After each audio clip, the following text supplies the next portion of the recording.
बिस्मिल्लाहिर्रहमानिर्रहीम। आज money laundering और सासाजात केस में बैंकिंग कोर्ट लाहौर के सामने मियां शहबाज शरीफ और हमजा शहबाज शरीफ पेश हुए। 16 माह से चलने वाले इस मुकदमे के अंदर वही इल्ज़ामात लगाए गए हैं जो नैब के रेफरेंस में दर्ज हैं, और नैब का जो रेफरेंस है उसकी इंक्वायरी का आगाज़ अक्टूबर 2018 में किया गया था, जो पिछले 3 साल से 3.5 साल से ज़ायद अरसा गुजर गया है और किसी किस्म के कोई शवाहिद ना मनी लॉन्ड्रिंग के, ना करप्शन के, ना असासाजात के, ना इख्तियारात के नाजायज़ इस्तेमाल के सामने आ सके हैं। लाहौर हाई कोर्ट का फुल बेंच हो तो वो कहता है कि करप्शन का इल्ज़ाम तक नहीं है नैब की तरफ से। ये शहबाज शरीफ साहब के बेल ऑर्डर में लाहौर हाई कोर्ट के फुल बेंच की तरफ से ये बात दर्ज है। दूसरी तरफ आप देखें तो सुप्रीम कोर्ट में जब आशियाना हाउसिंग स्कीम और रमज़ान शुगर गंदे नाले के केस में शहबाज शरीफ साहब की बेल कैंसिलेशन मूव की गई तो उसमें नैब ने बेल कैंसिलेशन की दरख्वास्तें वापस लीं, और तब के चीफ जस्टिस आसिफ सईद खोसा ने कहा कि शहबाज शरीफ का किरदार एक अच्छे बच्चे का है, उन्होंने बदउनवानी पकड़ी है और एक ज़िम्मेदाराना किरदार अदा किया है।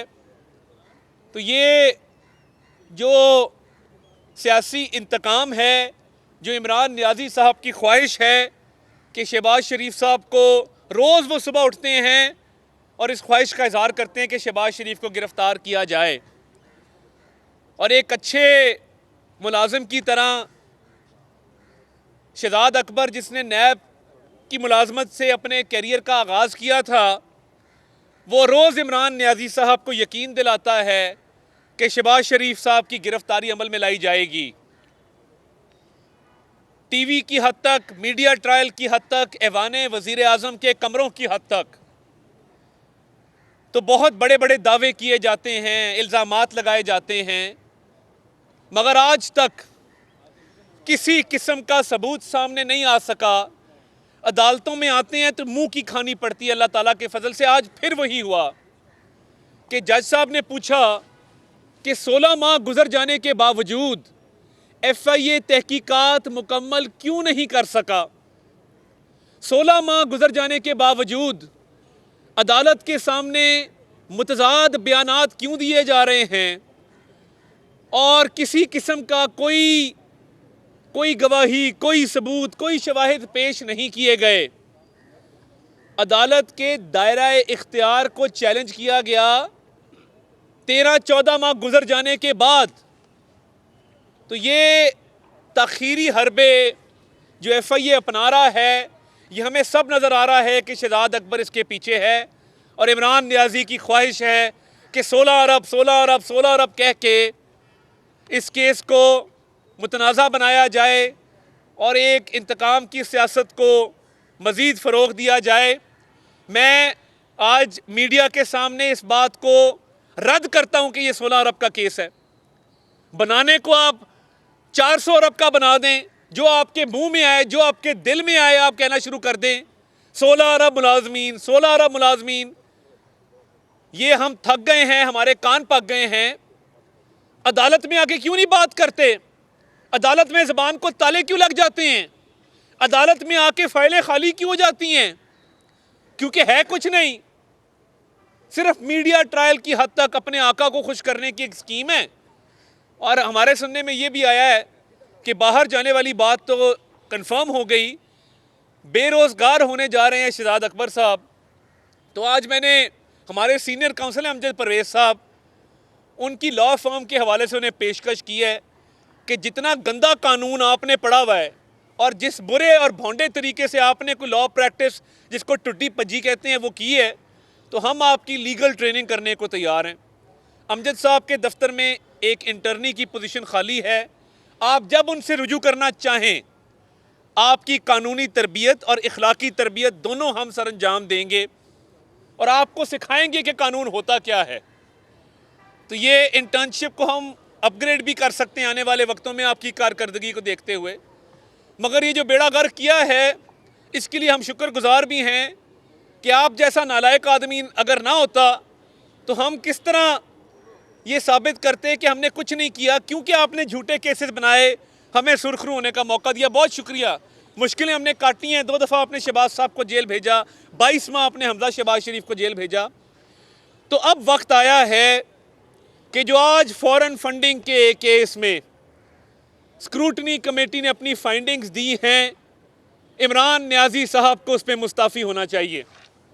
जो 4 मुलाजमीन, जी मैं ये 4 मुलाजमीन का ये मुतालबा करता हूँ कि जिन 4 मुलाजमीन के अकाउंट में करोड़ों रुपया बाहर से आया है और वो इमरान नियाजी को चाय पिलाने वाले टी बॉयज़ हैं, वो इमरान नियाजी के बनी गाला में और पार्टी सेक्रेटेरिएट में नायब कासिद हैं, उनके नाम मंजर आम पर लाए जाएं, उनके अकाउंट्स की तफसीलात अवाम को दी जाएं और इस फॉरेन फंडिंग केस में चंदे, ज़कात और जो सदकात और अतियात के नाम पे डाके डाले गए हैं उस पर इमरान नियाजी को मुस्ताफ़ी होना चाहिए।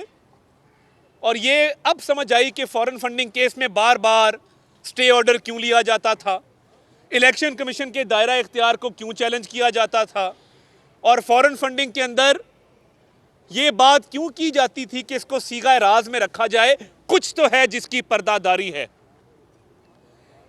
तो ये फॉरेन फंडिंग के केस में इलेक्शन कमीशन से भी हमारा मुतालबा है कि ये तहकीकात जल्द अज जल्द मुकम्मल की जाएं और जिम्मेदारियों का तयन किया जाए कि कितना पैसा किस अकाउंट में आया, और ये पैसा जो चंदा, ज़कात, अतियात, सदकात के नाम पे था, लोगों ने भिजवाया, वो इमरान नियाजी साहब ने अपनी ज़ात पर खर्च किया। और कल जो टैक्स की डिटेल्स आई हैं वो साबित करती हैं कि इमरान नियाजी एक करप्ट तरीन शख्स है। साल 2018 में जब इक़्तिदार नहीं था तो 2 लाख रुपया टैक्स देने वाला साल 2019 में जब इक़्तिदार में आता है तो 1 करोड़ रुपया टैक्स कैसे दे रहा है? 1 करोड़ रुपया टैक्स अदा किया है, आमदन बड़ी है तो टैक्स दिया है। तो मेरा सवाल बड़ा सीधा है, कौम को अपना जरिया आमदन बताएं, कौम को बताएं कि आपका क्या कारोबार है। 3 साल हो गए हैं, पूरे मुल्क में मैं पूछता फिर हूं कि इमरान नियाजी का क्या कारोबार है, किसी शख्स को नहीं मालूम। किसी एक शख्स को यह पता हो कि बनी गाला का किचन कैसे चलता है, ज़ाती अखराजात कैसे पूरे होते हैं और ये टैक्स कैसे दिया है। तो ये करप्शन का माल है, करप्शन का पैसा है जो टी बॉयज़ के अकाउंट में फॉरेन फंडिंग के पैसे आए हैं, जो आटा, चीनी, बिजली, LNG, गैस, अद्वियात, इन पर जो डाके मारे गए हैं। तो इमरान नियाजी साहब के अल्फाज में मैं इसको एंड करूंगा कि ये जब इक़्तिदार में आते हैं ये अपनी जेबें भरते हैं, गरीब गरीब से गरीबतर हो जाता है और ये अमीर से अमीरतर हो जाते हैं, क्योंकि बेरोजगारी, महंगाई, भूख, गुर्बत तब होती है जब हुक्मरान चोर होता है। ये इमरान नियाजी साहब के अल्फाज थे। हमें नहीं पता था कि ज़िंदगी में एक सच भी बोलेगा, वो सच बोला और सच साबित करके दिखाया कि अपनी जेबें 3 साल में भरी, अवाम को लूटा और आज मुल्क को तबाही के धाने पर खड़ा कर दिया। ये बता दीजिएगा, एक मरियम नवाज साहिबा की एक मुबैना ऑडियो और सामने आई है जिसमें वो चंद सीनियर सहाफ़ियों के बारे में गुफ्तगू कर रही हैं और इससे कबल भी एक ऑडियो आई थी।